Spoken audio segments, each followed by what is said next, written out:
अस्सलाम वालेकुम। पाकिस्तान के गयूर दोस्तों, हनीफ़ मेमन का सलाम कबूल हो। प्यारे दोस्तों, आज का जो ये मेरा मुख्तसर व्लॉग है, ये मेरा पैगाम है चीफ़ जस्टिस ऑफ पाकिस्तान मोहतरम जनाब काजी फ़ाइज़ ईसा के नाम। क्योंकि हम सिंध में रहते हैं, सिंध के उस बेल्ट में रहते हैं जहां हमें ये एहसास होता है कि इतनी बड़ी जो मतलब वेसागाती जिसको बोला जाए या जिसको नज़रअंदाज़ी बोला जाए, वो हमसे क्यों है। मैं आज इस व्लॉग के थ्रू कुछ सवालात करना चाहूँगा चीफ़ जस्टिस ऑफ पाकिस्तान जनाब फ़ाइज़ ईसा साहब से कि काबिल एहतराम देखें, हम भी पाकिस्तान का हिस्सा हैं, पाकिस्तान में रह रहे हैं, हम भी मुहिब वतन हैं, हम पाकिस्तान के लिए, पाकिस्तान के इदारों के लिए बिल्कुल नेक नियत रहते हैं और सिंध के लाखों नहीं करोड़ों लोग जो हैं वो पाकिस्तान से प्यार करते हैं, अफवाज पाकिस्तान से प्यार करते हैं, इदारों से प्यार करते हैं। लेकिन हम सिंध के लोगों का आखिर कसूर क्या है जो हमें इतनी बड़ी सज़ा मिल रही है। सिंध का कानून एक तो पंजाब का कानून दूसरा। क्या सिंध पाकिस्तान का हिस्सा नहीं है? जो लॉ एंड ऑर्डर पंजाब में है वो सिंध में क्यों नहीं? जो डिसिप्लिन पंजाब में है वो सिंध में क्यों नहीं? इदारों का जो एहतराम, इदारों का जो डिसिप्लिन या इदारों का जो तरीक़ेकार जो पंजाब में है वो सिंध में क्यों नहीं? आइए चीफ़ जस्टिस साहब, हम आपको ज़रा सा सिंध की विज़िट करवाते हैं। पूरा सिंध कबाड़ खाना बना हुआ है। सिंध के इदारे हो, सिंध के एडमिनिस्ट्रेशन हो, सिंध के सिंध के सारे जो महकमे हैं वो करप्शन, लुटमार और इन चीज़ों से भरा हुआ है। आप पंजाब पे नज़र रखते हैं, आप सिंध पे नज़र नहीं रखते। जनाब चीफ़ जस्टिस साहब, हमारा पूरा सिंध मंशियात का मरकज़ बना हुआ है। हमारा बेल्ट जहां हम रहते हैं सिंध के हैदराबाद डिवीज़न में, जिसमें ठट्ठा, सुजावल, बदीन, कराची, ये जो सराउंडिंग है हैदराबाद तक की, ये मंशियात के हवाले से ऐसा समझो कि पूरे पाकिस्तान का एक सेंटर बना हुआ है। मैं आज भी दावा से कहता हूं कि चीफ़ जस्टिस साहब, अगर ये जो हमारे यहाँ जो मंशियात चल रही है, हमारे यहाँ जो बदअमनी है, हमारे यहाँ जो लाकानूनियत है, ये अगर पंजाब में होती तो आप 100 मोटो लेकर आईजी को भी बुलाते, आप डीआईजी को भी बुलाते, आप इदारों के मुख्तलिफ महकमों के अफसरान को भी बुलाते। लेकिन बदनसीबी से ये सारा मरकज़ मंशात का, बदअमनी का, लाकानूनियत का हमारा बेल्ट सिंध बना हुआ है, इसीलिए आप 100 मोटो नहीं ले रहे। जनाब चीफ़ जस्टिस साहब, शराब के गुत्ते सिंध में इस तरह खुले हुए हैं जिस तरह पंजाब में परचून की शापें। मुझे याद है, मैं एक दफ़ा पंजाब के टूर पे आया था हमारे साथ, माजरत से मैं दोस्तों से पहले तो माफ़ी चाहूँगा इस बात शेयर करने की।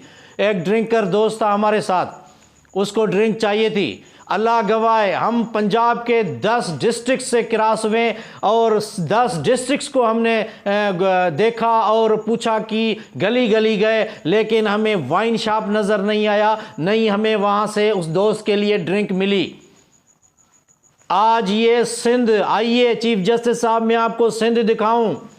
सिंध के डिस्ट्रिक्ट हेडक्वार्टर को छोड़ें, सिंध के तहसील हेडक्वार्टर्स को छोड़ें, सिंध के टाउन्स और म्यूनसिपल्स को छोड़ें, लेकिन जो सिंध के देहाती इलाके हैं उनमें भी शराब के गुत्ते, शराब के अड्डे, कच्चे शराब के अड्डे, चरस के अड्डे, आइस के अड्डे, हेरोइन के अड्डे, हर किस्म की मंशियात आपको सिंध में गली गली, गूंचे गूंचे, शहर शहर, बस्ती बस्ती इस तरह मिलेगी जिस तरह आपको पंजाब में आटा, चाय और चीनी मिलती है। क्या कसूर किया हम सिंध की आवाम ने? आखिर पंजाब और सिंध के बीच में इतना बड़ा फ़र्क क्यों रखा गया है? क्या सिंध पाकिस्तान का हिस्सा नहीं? क्या सिंध के लोग आपसे ये सवाल करते हैं कि इस बड़ी बर्बरियत पर जहाँ हमारी नस्लें तबाह हो रही हैं, हमारे बच्चे जब जाते हैं तो पता नहीं कितने मंशियात के अड्डों से गुजर कर स्कूल पे जाते हैं, हमारे नौजवान आइस के नशे में तबाह व बर्बाद हो गए हैं। लाकानूनियत इतनी है क्या बताऊं।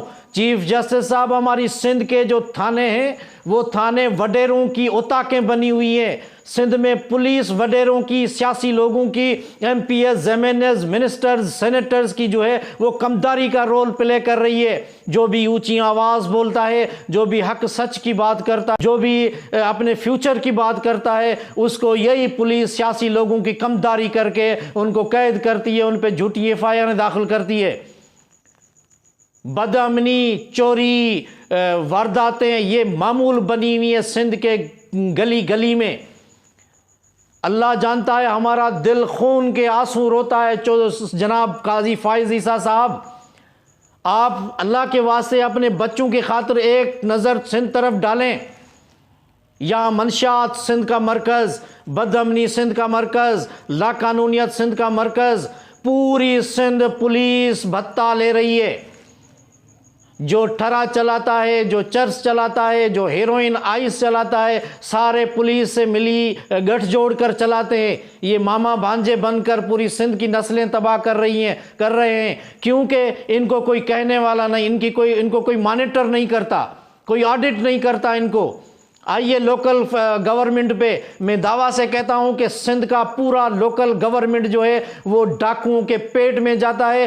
10% भी लोकल गवर्नमेंट की फंडिंग उन इलाकों में, उन सिटीज़ में, म्यूनसिपल्स में, टाउन्स में खर्च नहीं होती। कोई ऑडिट नहीं है, कोई मॉनिटरिंग नहीं है।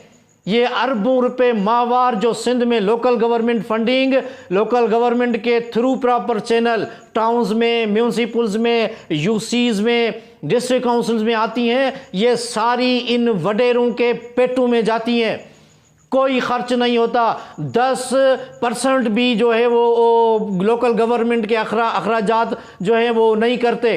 ये सारे इन डाकुओं और चोरों के पेट में जाती है और कोई इनको पूछने वाला नहीं, कोई मॉनिटर करने वाला नहीं इनको।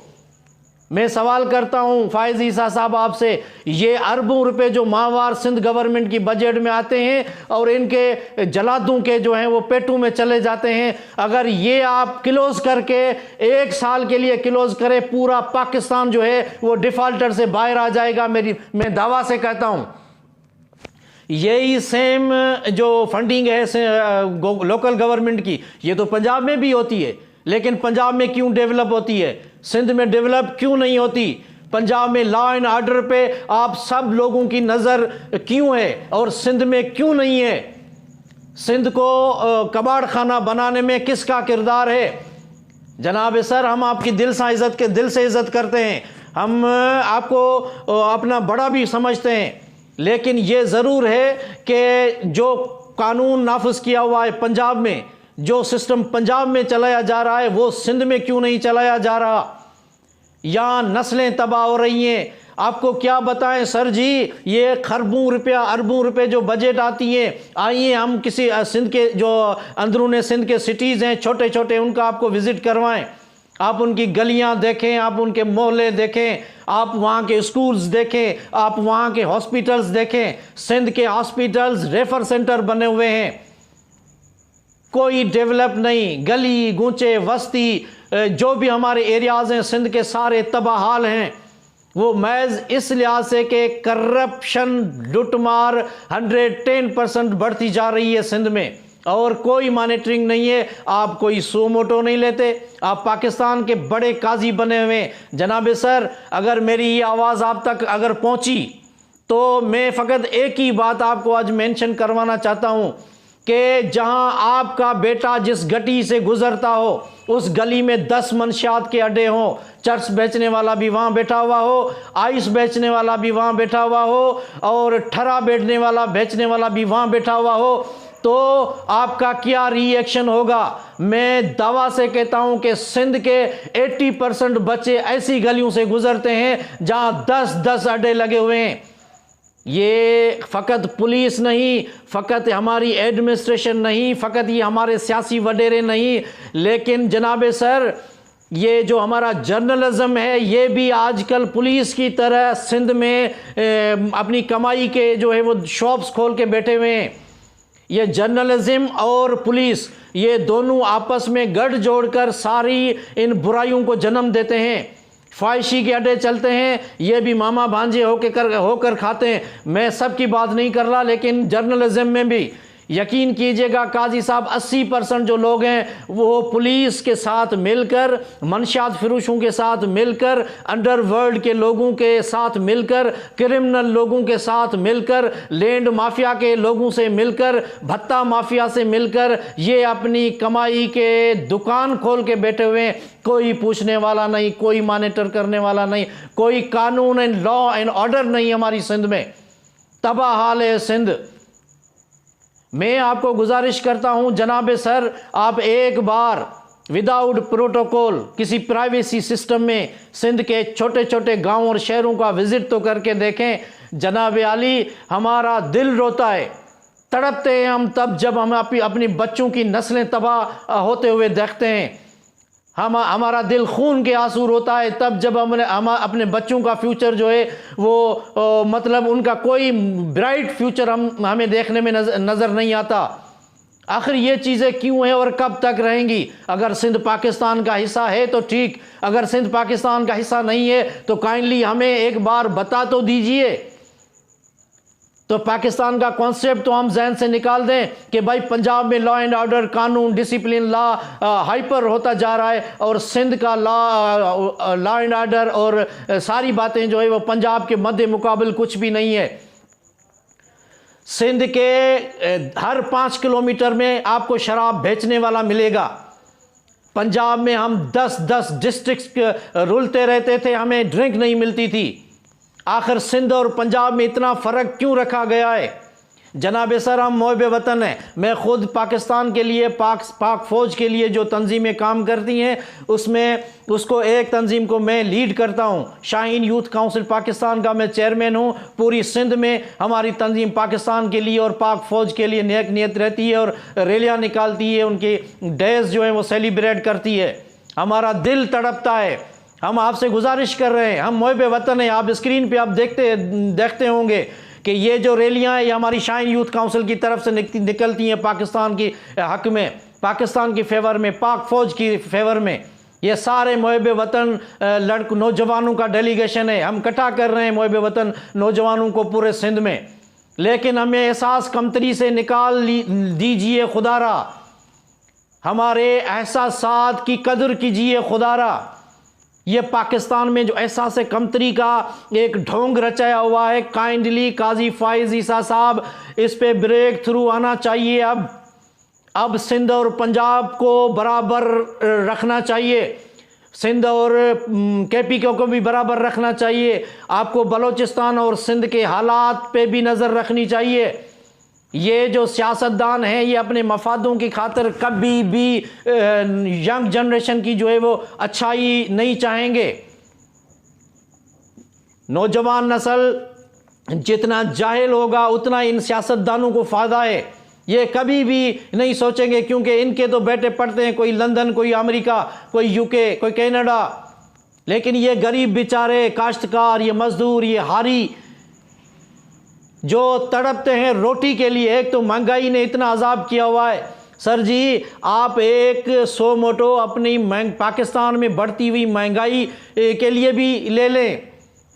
100 मोटो आप सिंध में चलती हुई वखर की तरह, चीनी और चाय की तरह मिलती हुई मंशियात की तरफ भी आप 100 मोटो लीजिए। 100 मोटो आप सिंध के नौजवान नस्ल की तबाही के लिए भी लीजिए। 100 मोटो आप सिंध पुलिस की बढ़ती हुई लुटमार और करप्शन के लिए भी लीजिए। ये सारे अपनी फ्रेंचाइज खोल के बैठे हुए हैं, ये अपने शॉप्स खोल के बैठे हुए हैं। काजी फाइज ईसा साहब, मैं आपको हाथ जोड़ के रिक्वेस्ट करता हूँ, काइंडली एक बार सिंध के माओं के तरफ, सिंध की बहनों की तरफ, सिंध के बच्चों की तरफ और सिंध के गैरतमंद लोगों की तरफ ज़रूर सोचिएगा। बहुत बहुत शुक्रिया।